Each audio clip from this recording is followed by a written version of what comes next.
a samozrejme, aby sme mali všetci radosť. Tak my sme práve domaturovali, tak to sme došli len tak narýchlo. Ledva sme stihli. A ako sa skončili maturity? Dobre.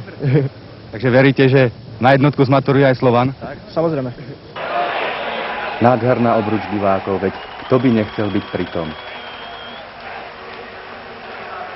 34 687 ich prišlo na hodinu H na tehelné pole. Kto je najlepší? Slovan! Kto bude majster? Fanúšikovia z hostí prišli s touto historickou vlajkou, ktorá pamätá titul a podpisy hráčov majstra pred 17 rokmi a neopakovateľnej atmosfére prispela aj hudba. Člen výboru futbalového dielu ŠK Slovan Rudolf Jurčák sa v 70. rokoch oficiálne rozlúčil s tehelným polom s belasou farbou. 15 rokov belasom, 2 tituly majstrov Československa. Bude aj ten tretí? No ja pevne verím, že bude tretí. Bol by som strašne sklamaný, keby tomu tak nebolo, ale myslím, že bude. A už nastupujú Belasi a Vítkovice. Vieme, že ten zápas pre nás bude veľmi ťažký, ale všetci dúfame, že ten titul konečne vybojujeme. Chlapské slovo kapitána mužstva Tomáša Stúpalu, v čo verili aj diváci. Hlavný rozhodca Karol Íring z Kremnice. Tomáš Stúpala vyhral los a začalo sa. Spočiatku bolo na hráčoch Slovana badať určitú nervozitu, čo je pochopiteľné. Ale aj Vítkovice, ktoré už mali ligu v suchu, prišli na tehelné pole zahrať si a predovšetkým bola to pre nich akási odmena. Ale Slovanistom veru nič nedarovali od prvých minút. Lanc prihráva Dubovskému, ten našiel Krištofíka a jeho prudkú strelu brankár Laslov chytá. Bol úvod stretnutia. Ešte raz na túto akciu sa pozrime. Krištofíkov priamy kop. Obrana Vítkovíc ešte odvrátila. Varga v súboji s Harazimom a rozhodca Íring odpískal priamy kop za ruku. Dubovský 9. minúta vymietol pavučinu. 1-0 pre Slovan. 26. gól Petra Dubovského v lige. Radosť na ihrisku, pochopiteľne i v hľadisku. Ešte raz sa pozrime na krásny gól strelca par excellence v tejto sezóne. Vítkovice mohli hrať uvoľnene. Gábriš po ľavom krídle, spomínal som už určitú nervozitu na hráčoch Slovana, po tom prvom gole sa čiastočne z ich bremena zbavili, striasli ju. Po faule na Sýkoru zahrával priamy kop Plachta, ale Vencel bravúrne chytil, vyrazil. Tu je Varga a jeho nešťastná minúta. Po súboji s Plachtom sa zranil a musel opustiť ihrisko. Nie ste smutní, že nebudete v tých záverečných minútach pri tom? Ja verím chlapcom, že to dotiahnu do víťazného konca, že budeme spolu oslavovať. Ani Kinder nedohral zápas zdravý. Do seba zápretím nastúpil na miesto Vargu. Prišiel Jusuf Harahui za ohromného potlesku divákov. Kinder, jeho ďalekonosná typická strela. Brankár vyrazil na roh. Tu je Sýkora, ktorý, ako viete, prišiel, posilnil Vítkovice z Považskej Bystrice, prihral Gábrišovi, ten zasekol a dostal, vyskúšal opäť pozornosť Vencela. Krištofík, časovaná prihrávka na Timku, ale Jaroslav ešte nedal.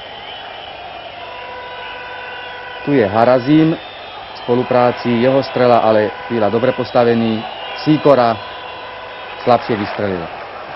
Tu je Harahui, miláčik bratislavského publika, Dubovský, stále Dubovský, obrovská šanca, strela, ale v ostatnej chvíľočke uvidíme to zo spomaleného záberu. Plachta loptu tečoval.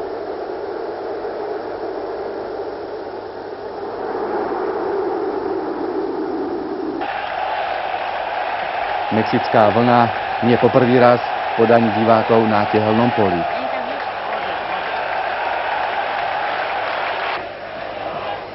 Tu je ďalší nešťastný moment. Krištofík v súboji s Harazimom. Obidvaja sa zranili. Krištofík musel opustiť ihrisko, takisto Harazim. Bol to chlapský súboj. Doplatili na to obidvaja. Ondreja Krištofíka ošetrili a vrátil sa aspoň na lavičku. Tu je Harahui, ktorého Vítkovičania nepoznali a teraz nahral Gostičovi. Gostičov typický bicykel, obchádza plachtu, trošku si pomohol rukami a Timko zvýšil na 2-0. To bolo v 41. minúte. Obrovská radosť pochopiteľne aj na lavičke Slovana. Pozrime sa ešte raz spomalene na akciu Gostiča. Natechral to pekne na hlavu Timku a ten sa konečne radoval z gólu.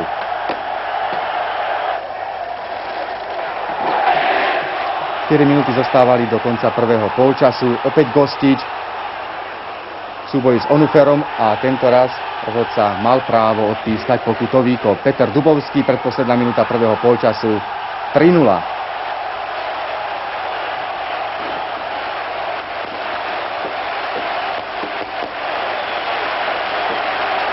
V 25. minúte ste odstúpili pre zranenie za stavu 1-0 a prišli ste v 52. minúte, keď svietilo 3-0. Čo ste si pomysleli? Je to fantastické, dúfam, že to vydržíme až do konca. Ladislav, nie je vám smutno, že na ihrisku nevychutnávate tú vôňu titulu? No, myslím si, že po tej sezóne, čo som mal a čo som pomohol chlapcom, tak teraz je to taký horší pocit sedieť na lavičke, ako bojovať, no ale boli tie zranenia, tak som sa nemohol ani dostať do hry, ale chvála Bohu, že je taký výsledok, jak je a budeme oslovať toho majstra, tak to bude krásny pocit. Na miesto Krištofíka nastúpil do druhého polčasu Juriga, tu jeho spolupráca s Dubovským. Dubovský krásne zasekol Timkovi, ten už mohol vystreliť Juriga v šanci, ale nič z toho nebolo. Diváci v druhom polčase veľmi čakali gól, ktorý by oživil možno tú vynikajúcu náladu, ale nepadol. No a záverečné minúty, tie 3 minúty, to už Slovan vychutnával majstrovský titul. A čo prepukol, keď rozhodca Iring odpískal, to sa pozrite.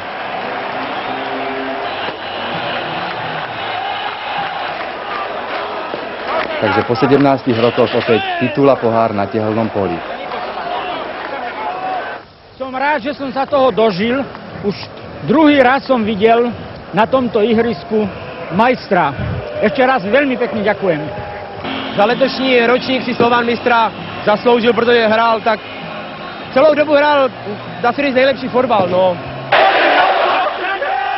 Tí, ktorí boli pritom, bratia Vencelovci, Kabina Slovana plná radosti, šampanského a usmiatého Jaroslava Timku. Prvý gól vám chuti dodal a druhému už super neodolal, či ako Jaroslav? Ja si myslím, že každý mi veril a že v poslednom zápase, že strelím ten gól a že konečne získame ten titul po tých 17 rokoch. A veď ste si ten gól zaslúžili, pretože toľko ste nabehali ako lokomotíva na koľajniciach. U mňa to každý vie, že ja som drič a ten gól som si dneska aj zaslúžil. Miloš, kde vy máte dres? Dres musím sa priznať, že som ho schoval, pretože som ho slúbil už. Takže nestihli mi ho zobrať. Bolo to síce náročné, ale nestihli. Obočie boli? Teraz neboli nič. Vôbec nič. Teraz kopance nič, teraz neviem. To je krásna chvíľa. Bude by to vydržalo takto, v takomto nejakom duchu aj na budúci rok? Pán Vencel, bolo dlhých tých 17 rokov od titulu, keď ste vy boli pri tom. No, myslím si, že ozaj pretieklo v Dunaji veľa vody. Myslím si, že už Slovan je ozaj najvyšší čas, aby táto podsta došla do tohto krásneho klubu, ktorý má tak nádherných fanúškov a tak verných fanúškov. Myslím si, že dneska sme sa im poďakovali touto peknou hrou a týmto titulom za všetko. Ale koniec zároveň znamená aj začiatok. Samozrejme, že toto je len prvá etapa. A nasledujúce naše kroky budú dôkazom toho, či sme oprávnene získali titul alebo nie. V lige oprávnene, ale musíme to dokázať aj v pohári európskych majstrov. Ďakujem.